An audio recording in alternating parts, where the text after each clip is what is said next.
Welcome to Badger Beer Hour, the September edition, September 2022. And we got plenty of news for you from Gathering Place, Molson Coors. We're going to talk about Third Space Brews, and we'll have something about Trillium Brewing, which is exciting. We're going to have an interview from Rob from Supermoon Beer Company, and we're going to have some events with Landon and I. And we will start it all off with news with Chris and Landon. Here they go, y'all.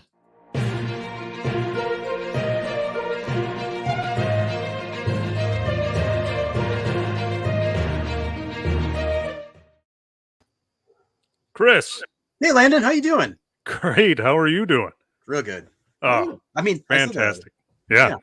I'm drinking a 2020 barrel aged pumpkin imperial, by the way. So there it is, baby. Yeah, there we go. Look at that. Excellent. Beautiful beer. That's your steez. That's my jam. Yeah. Yeah. I had a 2015 version of that feller. I saw that from the cellar this week. Did it hold up? This weekend or something? Yeah. It was good. It was pretty good. Great. Yeah. Well, let's dive right into the news. There's a beer coming out that's benefiting a great cause. Yeah. Yeah, this is a good one. So, we know about the like the Black is Beautiful, all together, these kind of collaboration, almost like a cloud approach to a cause. Things We Don't Say was another one that came from Wisconsin. That was last year. Eagle Park coordinated that for mental health awareness. Of course, Black is Beautiful, social justice, racial justice, and all together was a pandemic thing back in early pandemic. And this new one is coming out next month, which is Domestic Violence Awareness Month. And our friends at Third Space Brewing are behind it. They're coordinating an IPA called 1 in 4 to raise funds and awareness for that cause. The name is a reference to the proportion of people who are affected by directly affected by domestic violence. That is a shockingly high number. And obviously a cause really worth highlighting. And so they're collaborating with the National Coalition Against Domestic Violence and encouraging, breweries across the country to join in and donate a portion of their proceeds to either the National Coalition, or there are a lot of obviously local organizations that are working on this issue. So they're like, for example, the Third Space is donating all its profits from this beer to Sojourner Family Peace Center, which does really good work here in Milwaukee. This kind of came about. It has a lot of these things have sad stories behind them, and this one's no different. This is Third Space. Third Space's lead brewer, his name is Matt. And Matt, if you're listening, I apologize for the way I'm going to pronounce your last name. Cizz? C-I-S-Z. Sorry, Matt, about that. He came up with this idea last year to honor his niece, who was murdered by her ex-boyfriend in her home in Ashwaubenon. So 27-year-old Carissa Peronto put her name on it. And she died, and then her murderer killed himself. This tragic story behind that.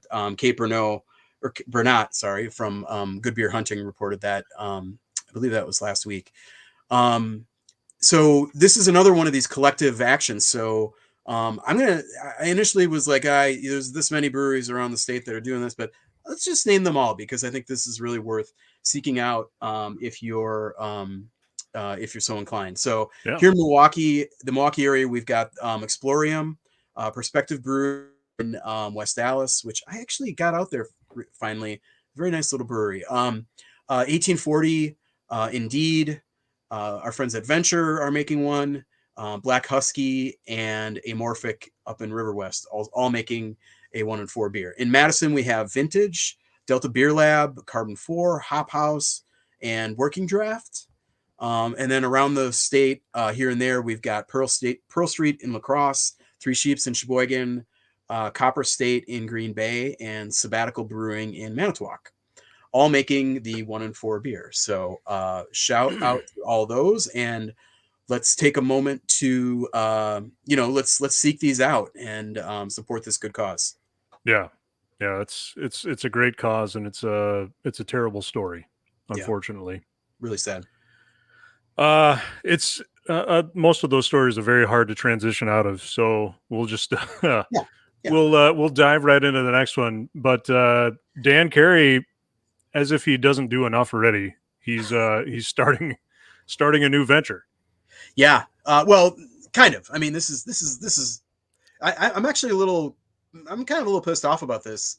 I'm gonna have to send an angry email to Dan because he's kind of horning in on our space here. Yeah. New Glarus has launched a new podcast, and it is creatively titled New Glarus Brewing Podcast with Dan Carey. I guess we've got him on that. He's not super catchy so far, but there's going to be episodes. It says weekly or bi-weekly as everyone's schedules allow. Kind of a little nod to how, as you say, how busy Dan is. Yeah. And the host is Scott Michael May, who I believe is an employee for them. And he does a really good job. The first episode dropped on Monday, and it's Dan is a really good interview, especially when you kind of like just let him go and he's loose, and he usually tells long stories to answer questions, which obviously works really well for a podcast. Not super great for like being like, soundbite quotable, like as I'm looking for and when I'm interviewing him for stories, but super insightful and enlightening about all kinds of things on beer generally. And this episode, did you guys happen to see it or catch it? I didn't even know about it until now. Okay. So yeah. I think it's worth checking out for sure. It's it covers Oktoberfest. So it talks a lot about Staghorn and the kind of the style generally, and how he approached it's pretty insightful about how he approached Staghorn itself when he made it. It was one of their first beers. Like, this is 25 years ago or whatever. Yeah. But like in telling this story, he talks about how and why he's traveling to Germany every fall to like select hops and malts, which he says he's the only craft brewer in the country that goes to Germany to select malts, which makes sense because they use a lot of German malts in their beers. And then he talks about, obviously there's so much history around Oktoberfest and the style, and he kind of breaks that down in a pretty relatable way. I mean, I think if you're listening to this, you'll probably get a lot out of it. He also tells a pretty epic story about, I forget the exact context, but he ends up like literally on the music stage in the Lowenbrau tent, which is like the biggest, I think it's the biggest one at Oktoberfest. Like, there's like 10,000 people in there, and they're all drinking beer, and he's like has a microphone stuck in his face, and I think he like sang I don't know some kind of thing. I don't know if this is related to the episode or if it's just going to be the cover of the podcast generally, but the image that's on the little podcast thing is the label of Dancing Man Wheat. So I don't know if that's a nod to that or if it's just going to be that's what they chose. But it's a pretty good consumption. It's like a half hour or something, and there's better ways there are worse ways to spend a half hour. I'll have to check that out. Yeah. Well, I know the employees of New Glarus are typically happy, but the makers of Colorado Kool-Aid can't keep their employees happy apparently. Oh, Colorado Kool-Aid. Okay. Haven't heard that one in a while, have you? Yeah. So the workers at Molson Coors are not happy. They took to the picket line. This is just yesterday. Carrying. This is at Molson Coors in Milwaukee, of course. The Miller Valley Brewery.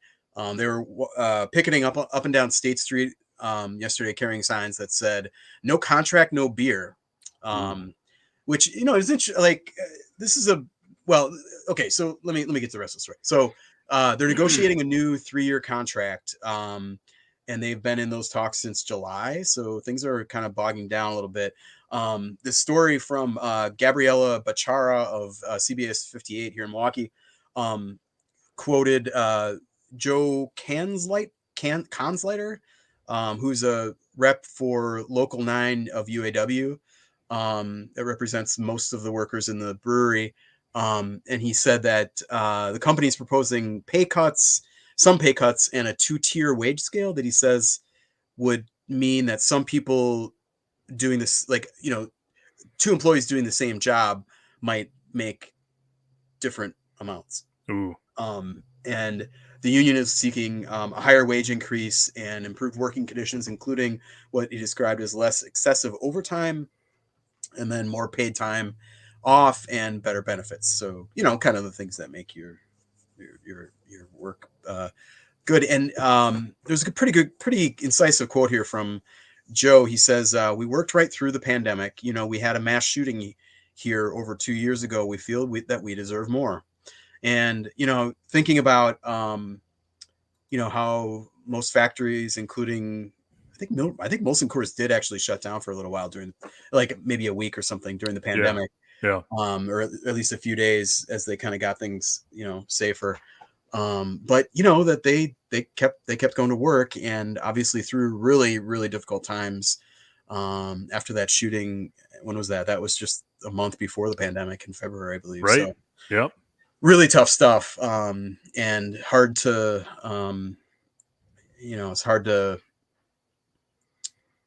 I'll just say that one thing I will say is that their beer says Union Made right on the can. Right. So I think that I have always thought that is pretty cool. And I always thought that it kind of signified a maybe, a less adversarial relationship than management and unions often have. And hopefully they work this out. What was the other thing I was going to mention? Yeah. The workers in this interview, in this story, we're talking about, we hope we don't have to strike. So hopefully it doesn't come to that. There'll be a lot of people that are sad about that if that happens. That's for sure. Yeah. Hopefully so that gets resolved quickly. Yeah, absolutely. We got some news down in your area. Brewery's taking over a space in Wauwatosa. Yeah, this is I swear, like, I do not report on only things that are just happening like within walking distance of my house. But this was a story that we talked about in July. That this is probably one of the smallest breweries in the Milwaukee area. Stockhouse Brewing. We reported in July that it was up for sale, and I guess there were no takers because it did close at the end of August, as they kind of were saying that they might, unless they found new capital. And but there's the reason this is a good story. Well, kind of, I guess. I mean, brewery gone. That's not great. But no. That space is going to get new life as a new tap room and brewery for Gathering Place. Also friends of show. Yep. They're taking over. So the story in July was that the whole business was for sale. Gathering Place did not buy the business. They just bought the equipment and are taking over the lease on the space. And they're planning on opening in late September. So I got to check in with Joe and see where that's happening. He said they may use the small, they've got like a 1.5 barrel system in there. They may use that as like a pilot for or just, kind of some on-site production to kind of supplement the 7-barrel main system at their main brewery in River West in Milwaukee. And Gathering Place has talked about opening a second location for a while. That was going to be the down in Bayview at this Flower and Feed food hall, which is still not open. And we've been talking about this one for like a year and a half, I think. So it's way behind schedule. And he's still hoping that will happen at some point. I think he said this fall. So we will have to keep monitoring that. But other like, my nape of the woods news, Lion's Tail in Tosa, just down North Avenue from Stockhouse and the new Gathering Place location, is still kind of taking shape. Nick, their general manager in Tosa here, Nick told me that they are looking at later this fall. Really hard to say when things are going to be right. Initially I was hearing that maybe they were hoping to open for like an Oktoberfest thing, so celebration sometime in this month. But they've still got quite a bit of work yet to do. I drive by that pretty much every day, so I can tell. This is a firsthand account. But they're still looking at later this fall. And then one other Gathering Place note that has a little bit of statewide impact. They've got a new beer called Carry the G. It's a cream ale, and it's a kind of a collab deal with like branded with Cheesehead TV, the Packers like online news channel. So podcast kind of deal. So that's kind of cool. And I do not know if they had been distributed to Green Bay or not. That would be. I don't recall if we had reported that or if I knew that, but apparently they are. So that's cool. I'll be darned. We've got kind of a unicorn type brewery coming from the east to Wisconsin. Yeah. Well, they used to be a unicorn. Now everybody's a unicorn. Well, okay. We'll withhold the editorial content. How about this? A unicorn for IPA drinkers. Yeah, there you go. Okay. Yeah. So Trillium Brewing, right? Yep. This is one of the hypiest New England IPA purveyors in the world. Back in May, they filed papers to form an LLC here. And when I saw that, I was like, "Whoa, what?" Like, they are in the taproom game. They've got a really nice one near Fenway that I got to last summer while you guys did the. I think we got you a little bit from the bar that you were sitting in. Yeah. That was not. Was that day? That might have been that day. Yeah. Anyway, really great stuff. And like I'm kind of like rolling my eyes a little bit about New England IPAs. These are awesome beers. I mean, they're really good. The possibilities were very exciting. Like I assume, like, if you're forming an LLC here, you're going to be doing business here. And if you don't need to do, like, if this it did not seem at the time like it was just a distribution play, because, like, I don't know, maybe I just don't know that much about this part of the business, but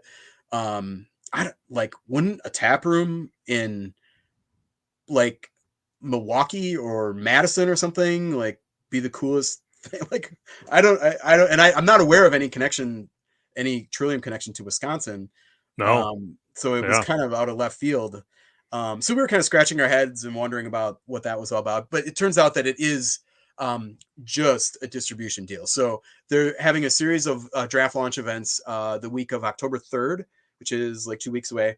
And it sounds like package, cans will drop the following week at retail. So this is a pretty big deal. I mean, like, I think about on Twitter today, I was thinking about the what was the last like really big deal that we had like launch in Wisconsin? And I was like, being kind of an old guy beer drinker now, I was like, well, Allagash a couple years ago, but like even that was a return to Wisconsin. It wasn't, and their beer is great, but it doesn't really have the kind of excitement around it, and the name recognition of the hottest style, in beer right now, like Trillium does. Yeah. And I think we would be talking about Surly, which I guess was like 2014, maybe. Or maybe Yingling. Yingling, get out of here with that. They're not even here yet. You got to get out of here with that. They were coming. They're coming, but it's I mean, no. Anyway, so very exciting. And there's a bunch of I've got the locations of these draft events. I don't think this might not be really out there in the world so much. Well, you're hearing it first then. Somebody tweeted this at me, and so I hope it's true. It looked like an exchange between a rep and the brewery or something. Here are the draft events in the Milwaukee area. We've got Draft and Vessel, Sugar Maple, Ray's Growler Gallery, and Station Number 6 in West Dallas. In Port Washington, you can find one at Sir James Pub, 8th Street Ale House in Sheboygan. Up in the Bay Area, we've got Brickhouse Burgers and Brews in De Pere. And in Madison, you've got Garth's Brew Bar, friend of show, and Barley Pop. So we will we'll be keeping an eye out for that. And I would assume that you know, you don't do something like this and then like run out of beer right away. So I'm assuming that those you know, the package distribution should be pretty robust, and I would imagine it's probably not everywhere. Like you're not going to find it in your grocery stores, but your better bottle shops probably will carry it. Yeah. And that is the Badger Beer Hour news for September. Hold on. Yeah. No news. No news about Milwaukee Brewing. Oh yeah, no. I think we'll have news on that very, very soon. Very, very soon. Watch the beer and Twitter account. It'll be there. I bet. Yeah. Something soon coming soon. I promise. Very soon. That is the news. That is Badger Beer news. Yeah.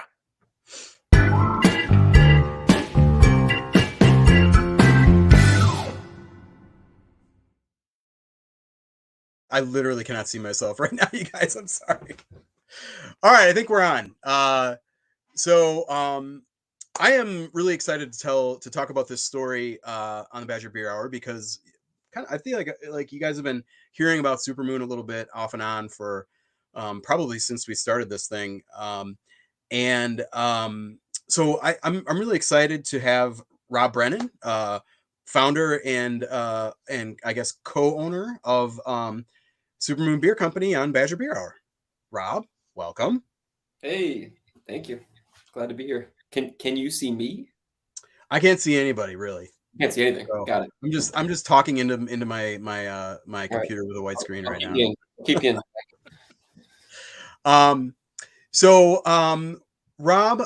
I want to let you kind of talk about Supermoon and what it is and the kind of the concept first before I start peppering you with questions and getting into the gritty. Yeah. So at a high level, we've been at this like a little more than 3 years now in some form or another. The kind of overarching story was that from Chicago originally and helped start up a brewery outside of Chicago back in 2014. And my wife and I moved back here after kind of just falling in love with Bayview, the neighborhood we live in now. And we were looking for a place to live, and we found this kind of suspiciously priced old building, and we got it and moved into it, intending to put a bunch of work into it and just fix up the apartments and live there and just be by the park and kind of call it a day.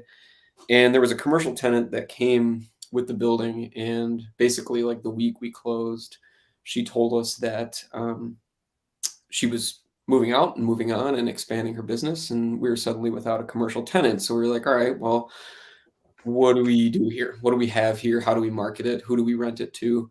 And we we're kind of going through everything from the closing and found that the building rather was zoned to be a brewery from 120 years ago.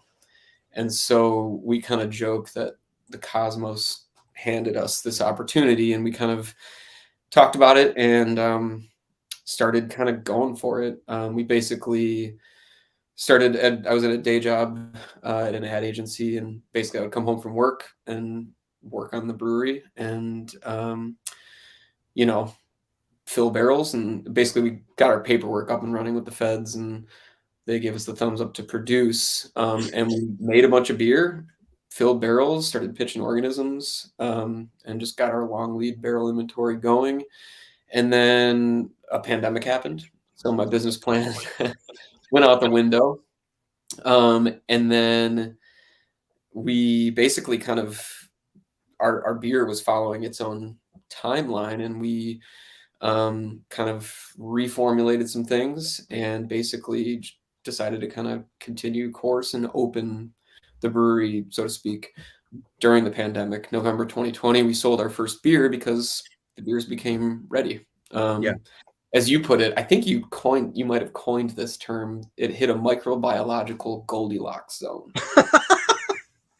Is how the beer baron put it. Okay. Which was pretty poetic and pretty accurate. And you know, who am I to ignore the Goldilocks zone? So we blended beer, we packaged it, we sold our first beers out the front door of our house, or our brewery now, in November of 2020, and we've been kind of sticking with this, you know, every other month ish sort of release model because the beer continues to be ready. And it's been a very I would have never written a business plan this way, but it has certainly worked out. The support has been incredible, and basically people go to our website when beer is ready, they pre-order it, and then they just walk up to the house and I hand them the beer they already bought. And really recently we've started serving draft beer and built out a parklet to have some kind of like beer garden types of experiences while we limp to the finish line of this taproom. Yeah. So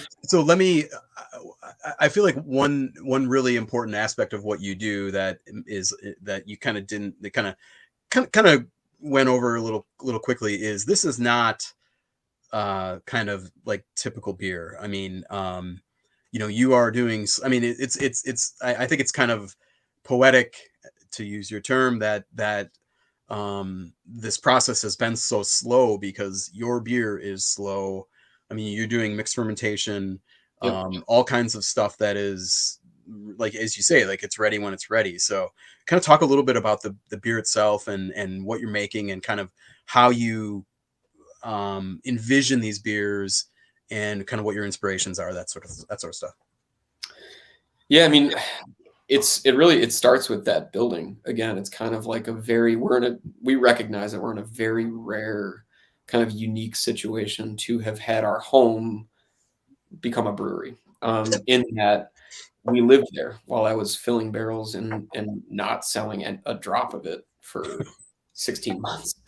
So we found ourselves in a position, like, you know, in my wildest dreams, I always wanted to start a brewery, and there's just there's more reasons why you shouldn't than why you should. And I always thought that if I got that chance, that I would try and figure out a way to really stick to mixed fermentation, barrel fermentation, blending, because I just really like the beers. And people talk about it like it's because it mostly is like a program of a brewery. It's like, you know, in taxonomically, it's like somewhere under everything else that they do.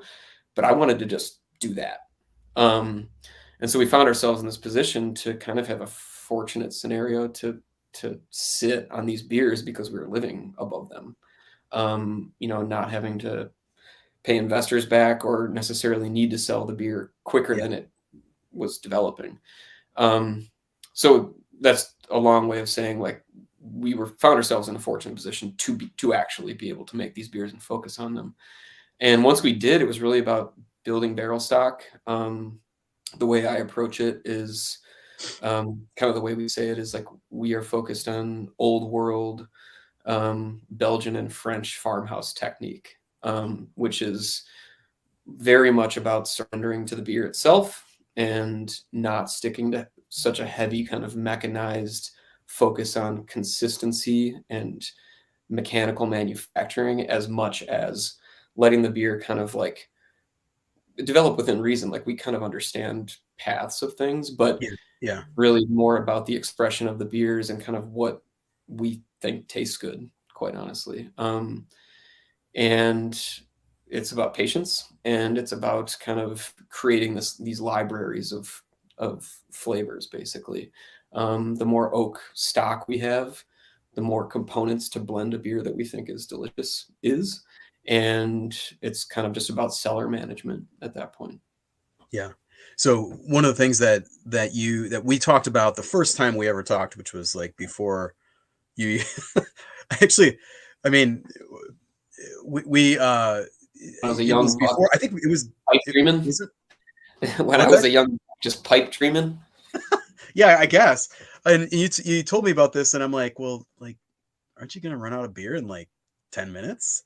You know, with a with the lead times on these kinds of things, you were originally talking about doing maybe some kind of rustic old world styles that are clean and quicker turns, Mm-hmm. to kind of have that be kind of the because and I don't want to put words in your mouth, but you talked a lot about having this tap room be a very welcoming and kind of neighborhood oriented space that is truly like just a gathering place for the neighborhood and that sort of thing. And that's hard to do if there's only 2 beers on tap, and like there might not be another batch ready for 2 months. Can you talk a little bit about that evolution? And I guess, I mean, I assume that the pandemic kind of gave you a way to do this in the longer, more sustainable term, because you have this library of beer. Yeah. The the pandemic, for as crushing as it was in almost every aspect of society, um, kind of drove us to sort of adapt and sort of invest in that process. If we would have opened much earlier and tried to get this tap room kind of up and running, we would have been buying more stainless tanks, probably going into debt, turning those tanks quicker, faster, and maybe would have gotten over our skis a little bit. But the pandemic and the way that we kind of structured this bottle release model allowed us to kind of really slow down and really, really focus on the beer, the cellar, and making sure that we were like building a sustainable oak barrel pipeline. And that's something that I think a lot of people, again, when they have like a version of this that they offer as like one of their focus areas versus their entire business, is you just fill a bunch of barrels and kind of like let it go. Yeah. And what we were able to do was, again, sort of just as a constraint-based benefit, we brewed what we could and put it in barrels. And then we were like, all right, what do we have? What would the next logical base beer be to make 10 barrels of, 15 barrels of, 20 barrels of? And we slowly, started to stagger production just because of keeping it based on cash investment.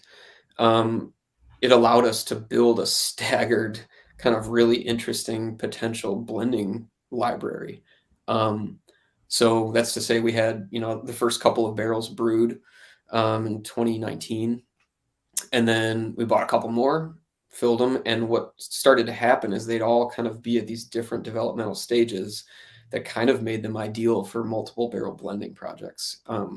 We had really mature barrels that were matched with kind of like these like pseudo mature, like 6-month, 9-month beers. And then we had these like, beers that were kind of flowing behind them. And we've kind of slowly worked our way into having we have 46 barrels that are now making up kind of our blending inventory, plus 2 like baby fooders that are like basically 500-liter vertical punch-ins that we've outfitted to do slightly quicker Brett fermentations and fruiting projects. But we have disproportionately more oak fermentation space than we do stainless. We have a new tank coming in the next week or so, stainless, but we will for some time be disproportionately oak fermented, and our cellar space will largely be that. Yeah. Awesome. Old world. I mean, I should ask what's in the glass.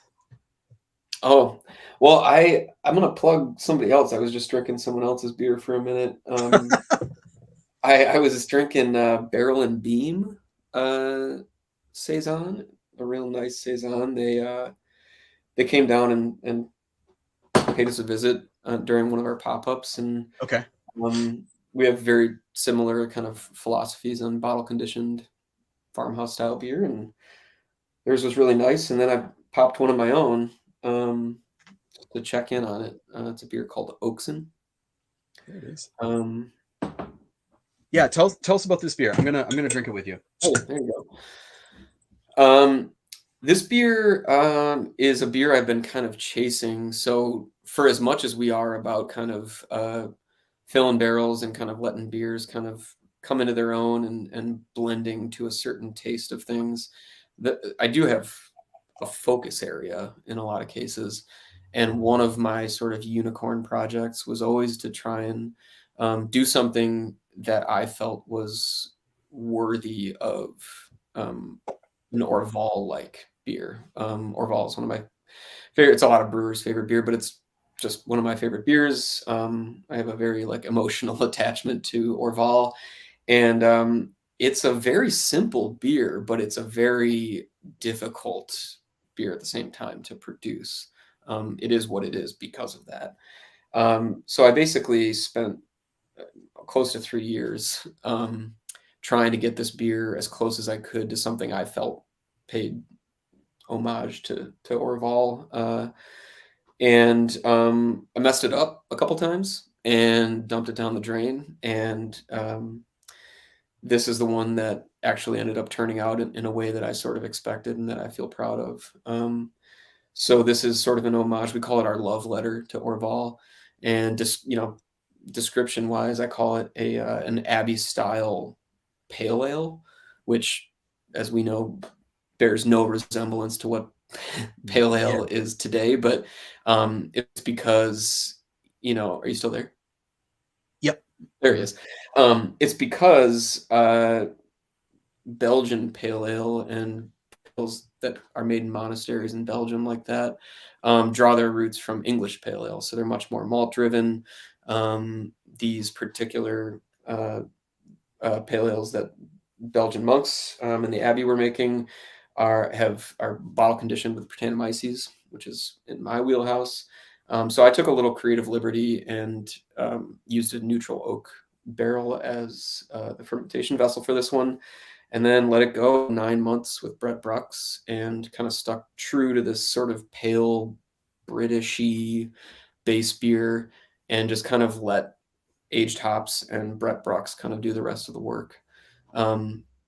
But it's fruity and funky and earthy and leathery. It's got all the complexity of a remarkably simple beer going in and a remarkably complex beer coming out. Yeah. And I really like it. One thing I'll note is your tasting notes on like the emails and the like accompanying these beers that you're putting out for sale are just really detailed and super interesting and very intriguing, and they're always great. And so really exceptional beer. Like one thing that I think is hard to describe. I mean, you mentioned like that like brewers of these kinds of beers. Like this kind of shows like, you talk about the community in Bayview and that being one thing, but there's a community of, wild and slow beers out there too. The people, those who make these beers, and you're starting to get some buzz out there in the,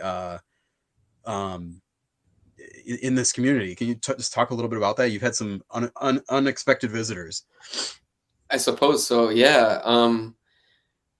I don't know. You don't really plan for that, I guess, but it is certainly comforting. I mean, these days, like the internet's a really weird place, as we all know, and the beer internet is almost weirder somehow. And sometimes when you spend too much time on your phone or in the internet world, you kind of get tunnel vision and you kind of have like distorted views of what's real and what's not. And, you have, if you're somebody like me who runs a business basically by, it's a one person shop, there isn't, a lot of feedback, mechanisms to kind of bounce things around.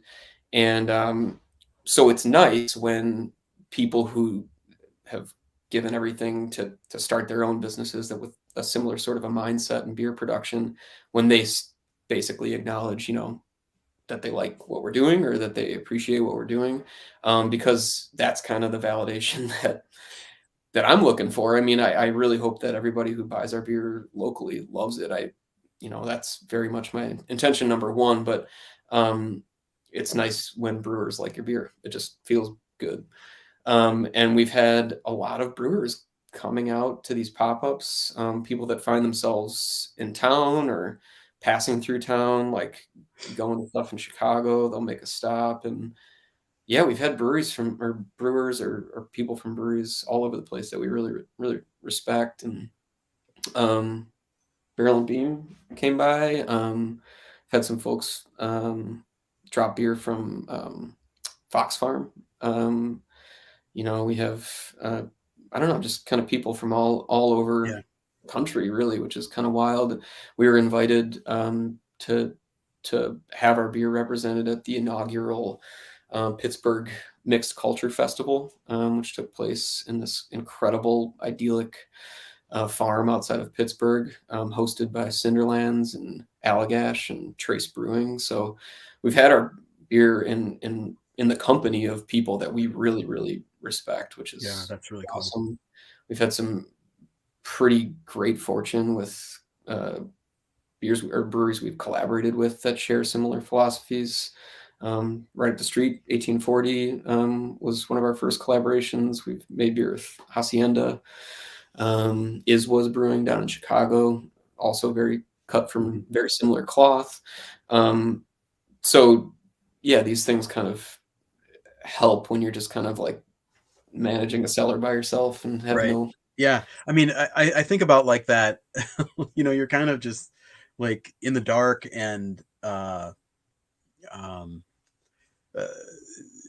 mean, I can't like as a writer, I can't get away from the parallels between the process and the like the beer's process and the process of opening this and the way that all worked out.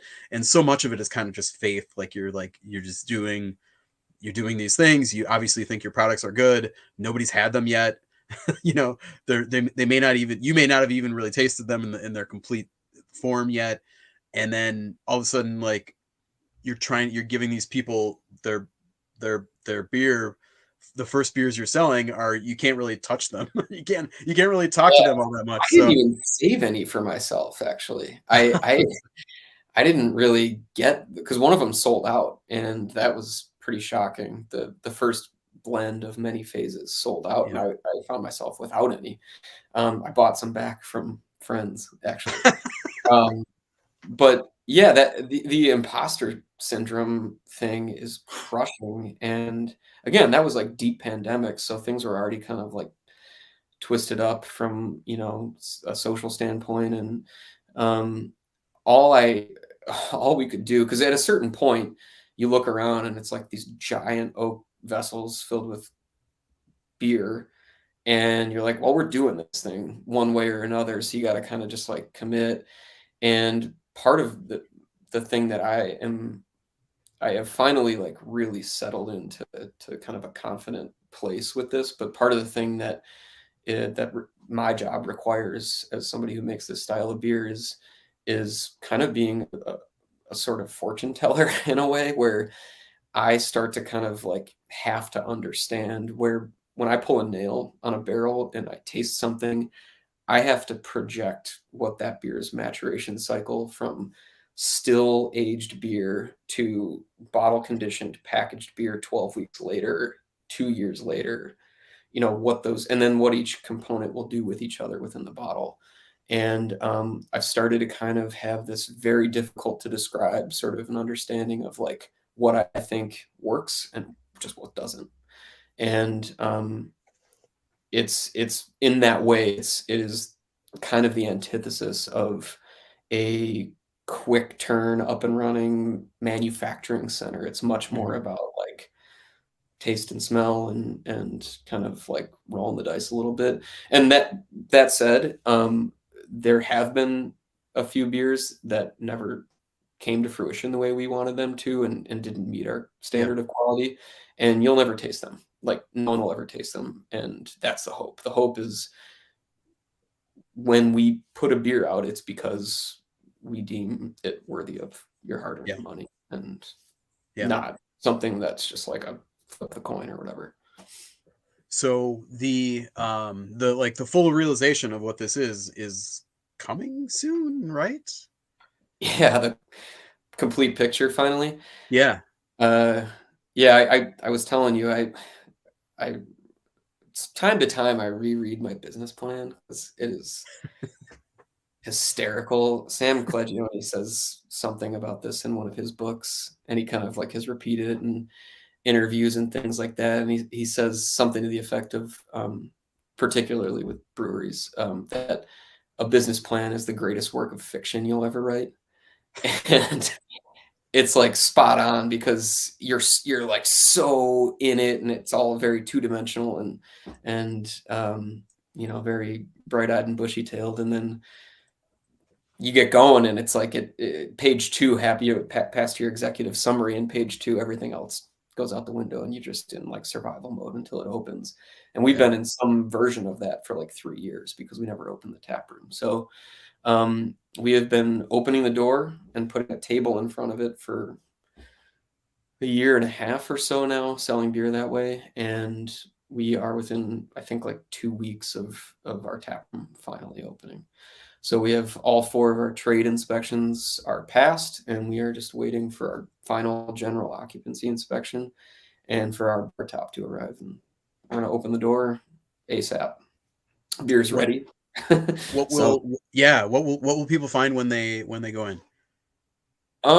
So again, not planned, and certainly not the way people write business plans for this, but we're going to open with a ton of beer ready, and a ton of beer that we already know is good to our standard, and good because people have had quite a bit of it.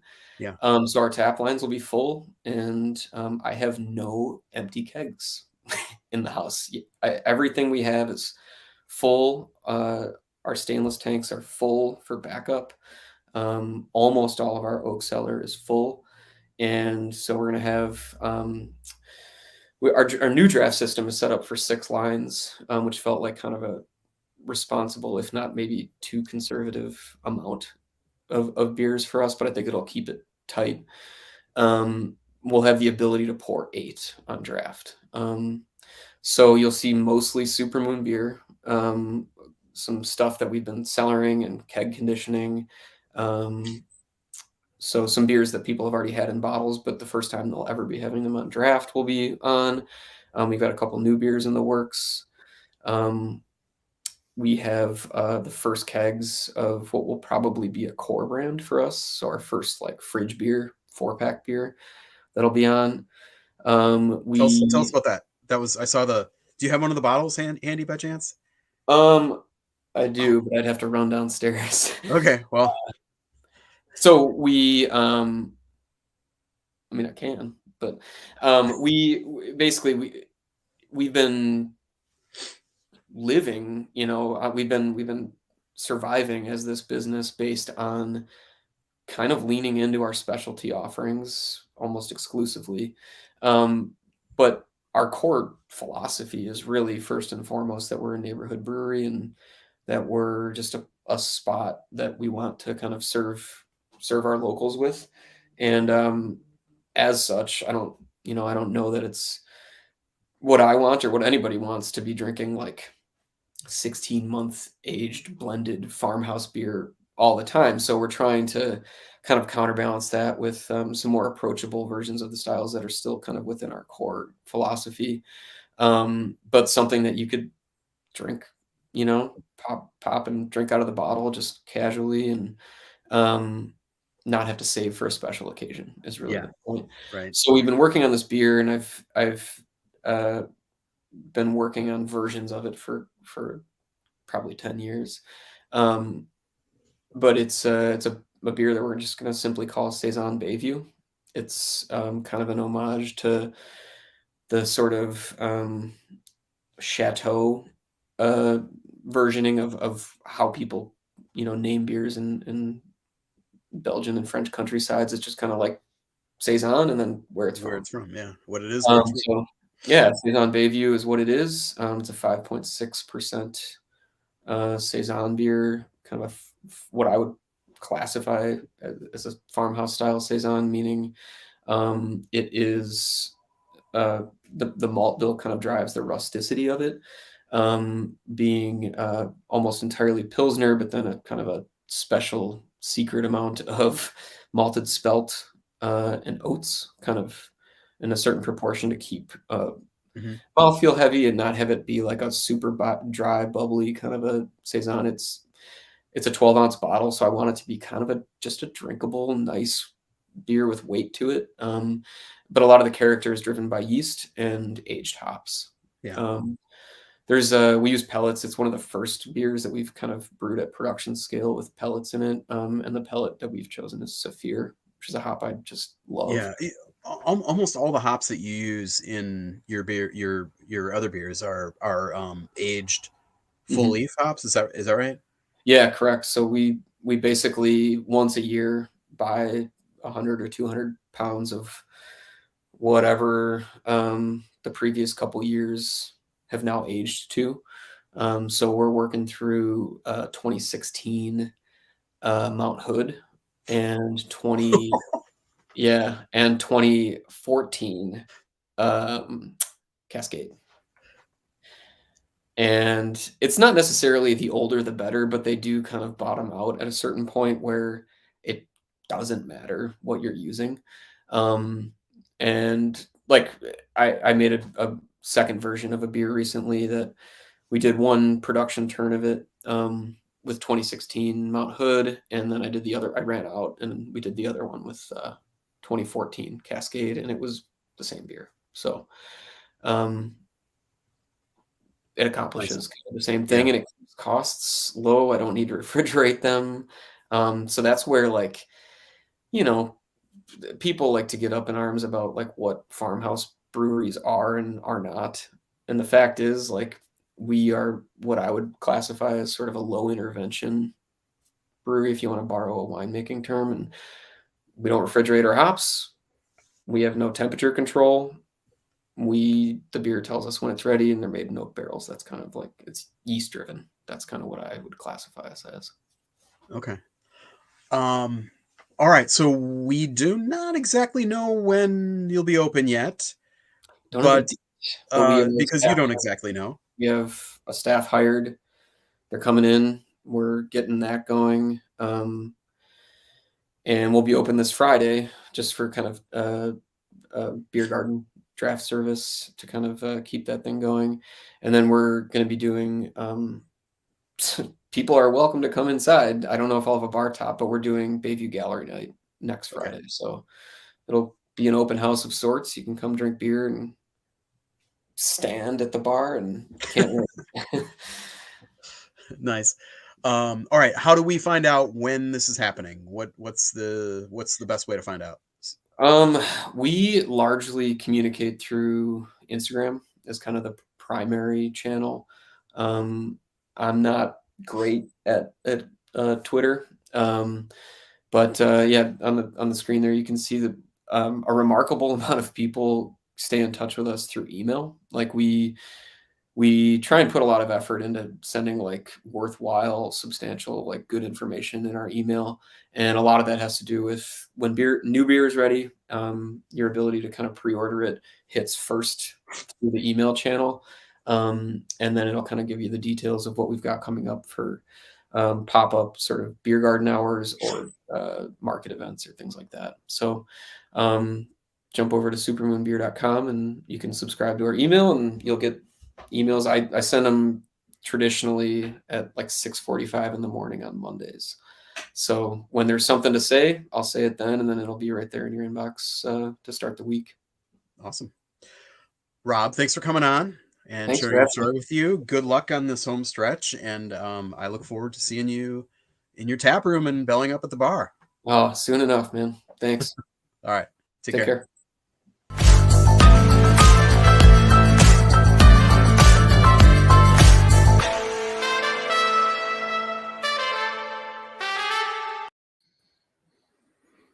Yo, Greg, nice hat. I love it.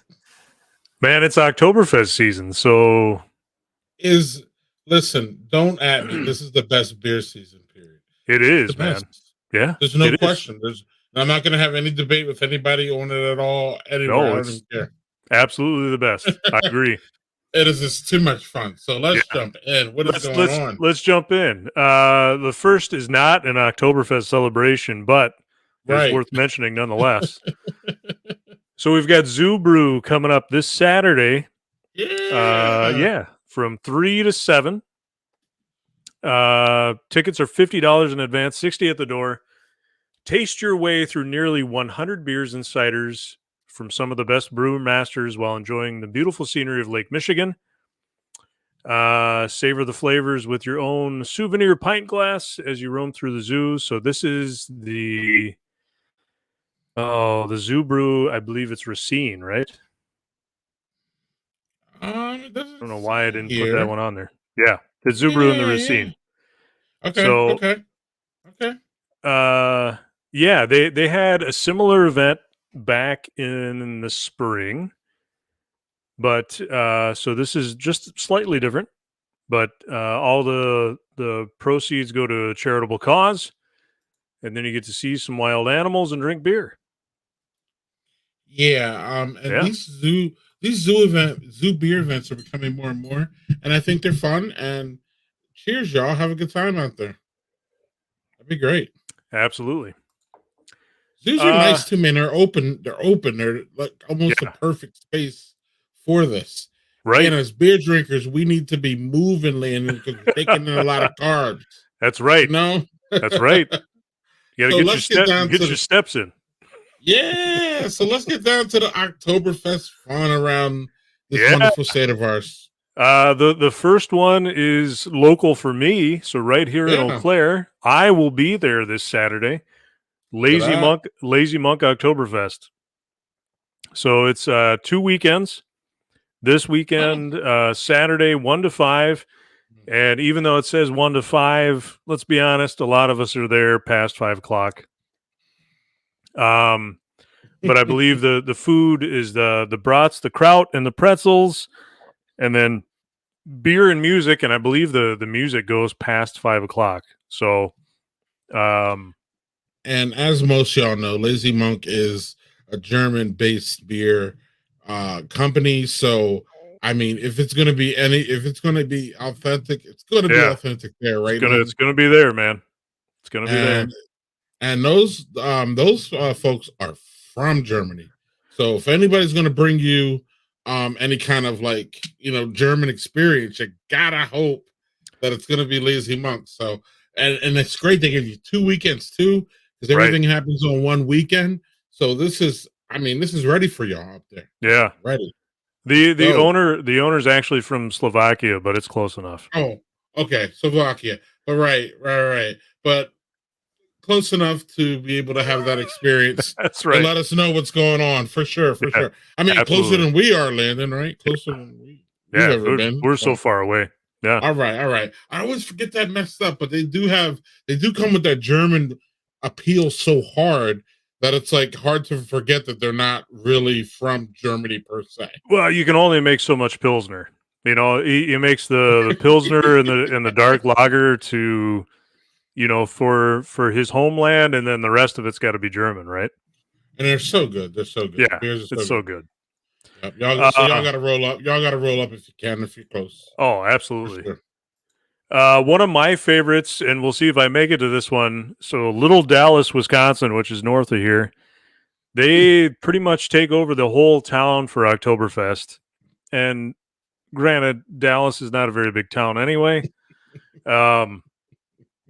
But they got Valkyrie Brewing is there, and a bunch of little businesses. They have a blacksmith still. So a lot of great things going on there. Saturday, October 1st. It starts in the morning. I don't know exactly when it officially starts, but basically all of the locals are there right away in the morning because they have a pancake breakfast. They have polka music, dancing, and of course Valkyrie beer, brats. They have a 5K run. They have a wiener dog race. They have a big Cube tournament, car show, art and craft show, and then vintage baseball. And if you've never watched vintage baseball, it's where they play with those, like they did in the 1920s, 1910s, 1920s with the gloves that would hurt if you caught a ball in it. So they'll have that. And then Randy from Valkyrie usually shoots off his cannon a few times. All kinds of great stuff. a really super fun day. It's over by 7 because Randy from Valkyrie says nothing good happens after 7 p.m. So get there early, have fun. Right, but if you get there in the morning, we're pretty good by. Oh 7. yeah, by 7 o'clock you're ready to. Right. Someone can wheelbarrow you out of there. That's because, right. That's right. Right. That sounds like a fun time too. Oh, Man, it's a great time. Y'all up north. Another great one for y'all to hit up. And here's another one that's up north. That's looks like fun too. Yeah, way up north, Fox Valley Lagerfest, which is their version of Oktoberfest. So this is happening Saturday, October 1st from noon to 3. McFleshman's Brewing is putting that on. So it's the Oktoberfest celebration, and then plus all of the lagers that they have. They shut down State Street, fill it with good music, good food, of course, great lagers, and then great people. And you know that if you've ever been to McFleshman's, really good people there, really good beer. Mm-hmm. Yeah. Mm-hmm. And nice, authentic. They have authentic German food, right?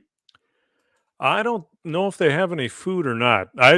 Let's put it this way: I didn't eat when I went there. I just drank the beer. So right, and they're gonna have some kind of food here too. It says it right there. So yeah, will. Yeah, you gotta.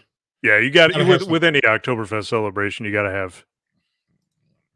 Yeah, yeah. And I know Chris says Fox Valley's not up north. It's up north compared to where I am.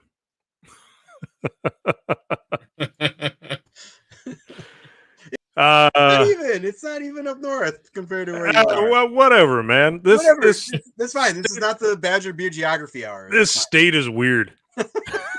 Bye, Chris. And then we'll roll on to the 4th annual Craft Brew Open. So this is at Majestic Oaks Golf Course. It's at the Lake Lawn Resort in Delavan. 2-person team. So if you're a golfer, it's $189 a team, but it's Oktoberfest themed. They have a bunch of beer, craft beer. This has been, and of course, this is October 1st. Of course, Saturday, October 1st. The whole tournament is benefiting Open Arms Free Clinic. So while you golf, you sip your way through the course as you sample beer from regional craft beer breweries, snack on brats, burgers, and other bites.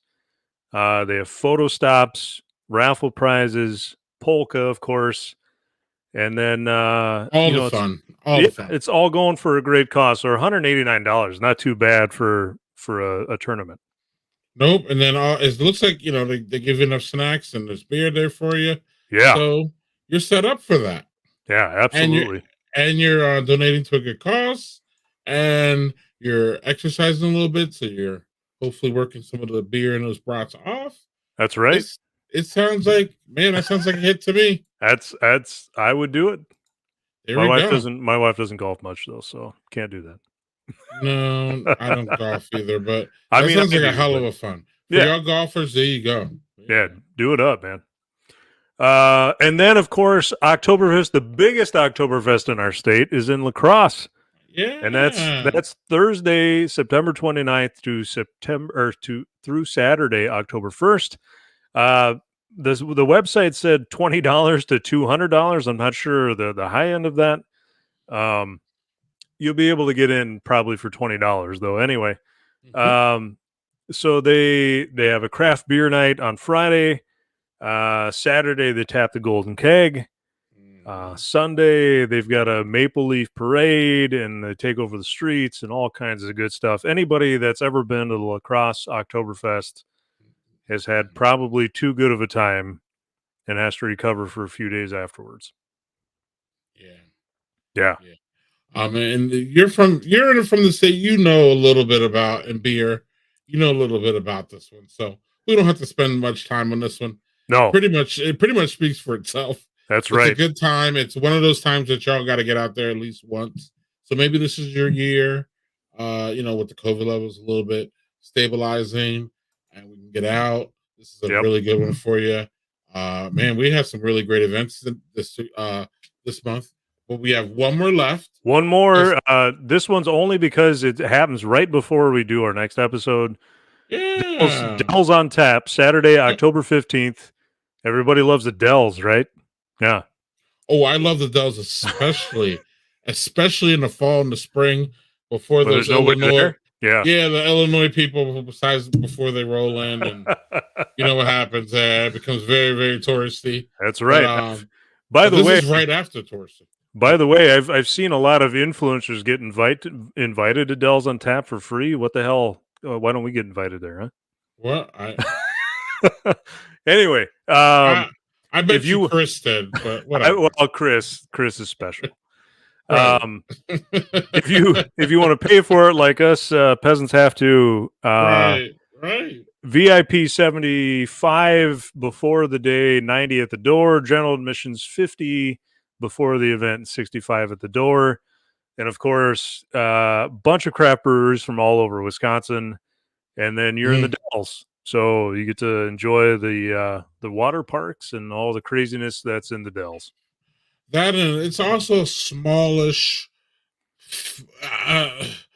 more approachable beer event than the Great Tastes and all those that are really big. This is a really nice small one. And if somehow y'all didn't get a vacation, you can dip over to the Dells.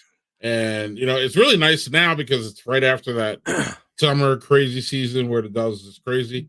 And then we have to bring on Chris to talk about one of our friend to the stream real quick. Let's talk about the Third Space's 6th anniversary. Yeah. What's going on, Chris? Before let me is on Tap is a Brewers Guild event, right? Yes, I believe it is. Yeah, I believe so. Yep. Am I thinking of the wrong? No. I believe you're right.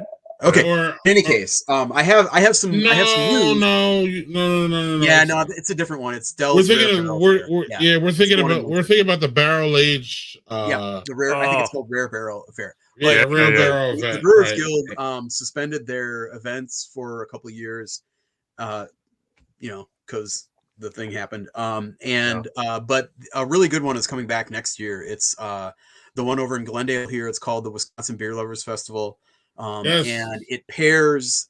The cool thing about this one is it had been on Father's Day weekend, the Saturday before Father's Day. It's not. They're still working on the date. It's not going to be that weekend though.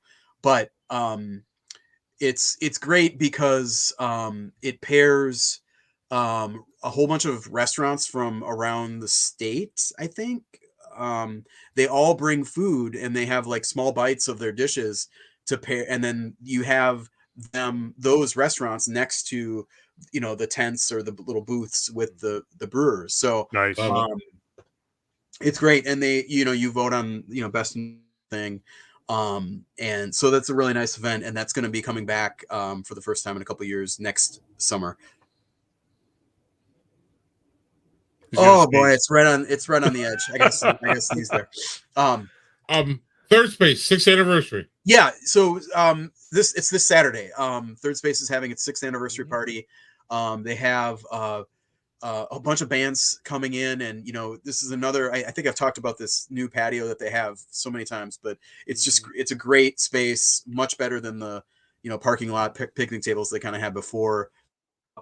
It's a really nice place to just have a beer. The weather is going to be like nice and fall like this weekend. I think it's supposed to stay that way. Yeah. But they've got music and a couple special beers. One is already out in distro. It's a little what is it? Citrus wheat ale that they made for their 6th anniversary. That's nice. And then there's this fella, which I decided that I'm not going to drink tonight. But this is the next beer in their barrel aged Solera program. It's called 6. And what this is a progression of they're doing a Solera. So the Solera means that you're taking beer, you're putting you're filling all these barrels, and then there are 3 different kinds of barrels. They are bourbon, brandy, and sherry. Ooh. And so each year they take some out and then backfill and then move the beer to the next barrel. So there's tons of angel share situation happening where, you know, the wood absorbs some of the beer, and then you know, you lose some to evaporation, so it concentrates it. You're getting all these 3 barrels are really coming forward. Last year's, I think, was finished in brandy. I'd have to go back and look at my notes, but you know, basically the freshest barrel is going to have the most expression. So you have, I mean, this is an extraordinarily complex beer. It's a lot of work. Oh my yeah, god, it's crazy. And so you can get this at the fest. They're selling cans. They did bottles last year. And I think they have some of the 5 from last year on sale too. This was one of my beers of the year last year because there's so much going on, and it's in the base beer is kind of like this big, really big, pretty bitter, dark barley wine. So it is a bomb on itself, and then it has all these spirit flavors kind of layering in. The sherry in particular is something that's really unusual and unique, and maybe not unique, but I mean what it does to this beer is really interesting. So highly recommend you know, checking out the good folks down at Third Space, and you know, trying some of these beers. Yeah. All right, and I think that wraps us up for That's events, it for events. Yeah. All right, well, guess what?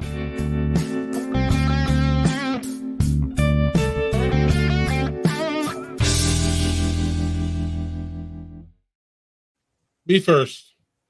We have added last call is where we talk about things that we're doing on side projects or things that we wanted to comment. I just wanted to shout out Rob again for being awesome. He's still in our green room, so we're going to talk to Rob hopefully after for some post-production fun. But I just wanted to that his I don't know if you knew his story, Landon, but that shit's fascinating, bro. Yeah. That's really interesting about how we've heard. Yeah. What were you saying? Yeah, I didn't know any of it, but it's amazing. Yeah, it is. And now I'm ready to roll because we all love saisons here. Yeah, and barrel-aged saisons are just so much fun. And they're a labor of love, I believe, because that's just really hard to nail some of them. And this shout out to Rob for just, I don't know, man. That's just a really good, you know, pandemic survivor story on top of it. It's also weird that he started a brand out of like nothing without like people knowing. It was different if people knew your shit going into the pandemic. No one knew anything about Rob, and he just throws these beers down, and people are like, damn, and selling out. And it's just a great story. Wonderful. Anywho, what another wonderful, great story is, so we can get out of here, is that we have for Badger Beer Hour next week, we are debuting our friend, the Wisconsin beer maven, Chris. Yeah. Skinner. Maggie Skinner. It's going to be fun. She knows she's Pink Boots. She worked for Oak Brewing. She's now at Revolution. She's all over the place as far as knowing our beer in Wisconsin. So having her here as a female perspective and a smarter probably perspective than all of us. Well, definitely smarter than me. But she's going to be great. And y'all can check her out next week on the Twitter Spaces. And maybe we can coach her. She's been on this program once, right?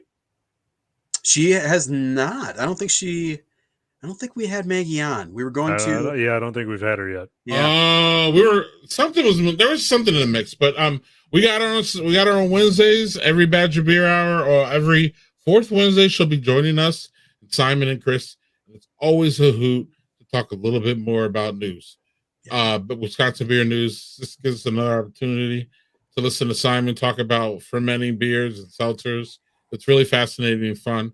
Y'all check us out. If y'all can't check us out, there's always a replay available. It's on my timeline. Chris usually retweets it. Simon retweets it. Now we're going to have Maggie tweeting it. So you'll be able to find it all over Wisconsin Beer Twitter, because between us four, we're 4 of them. Anyway, we're 4 accounts on Wisconsin Beer Twitter. Landon, anything happening with you?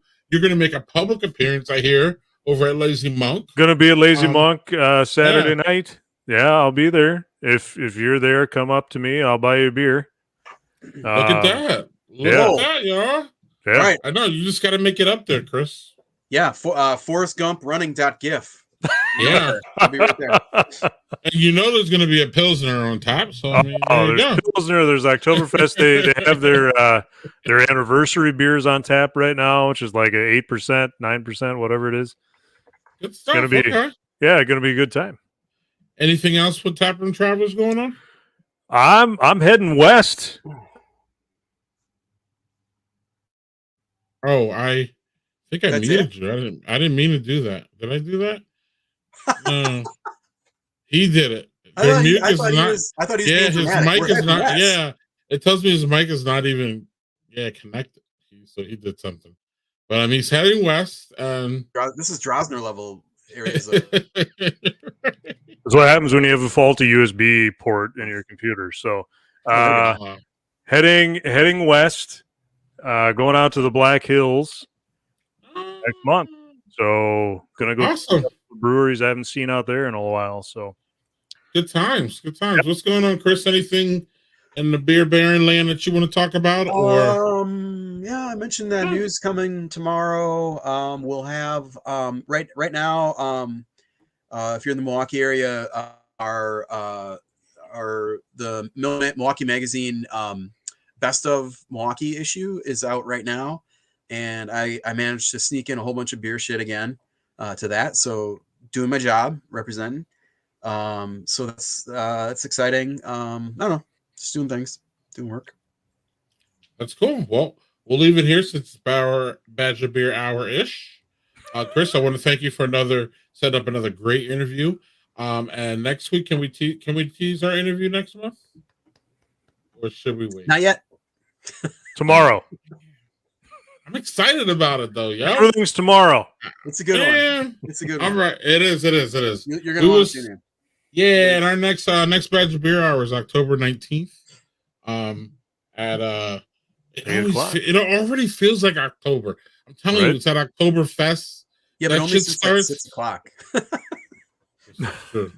8 p.m. Eastern. 7 mid mountains. If y'all out there, 7 Mountain. Yeah. But yeah, I want to thank you guys. We had a great weekend. Enjoy your Oktoberfest. I got new. I didn't mention I got new Glarus here. Yeah, Staghorn. So everybody loves that one around here. But yeah, Chris and Landon, thank y'all again for another action-packed and information-packed Badger Beer Hour. We'll see y'all. Cheers, guys. And see y'all October 19th. Cheers. Cheers.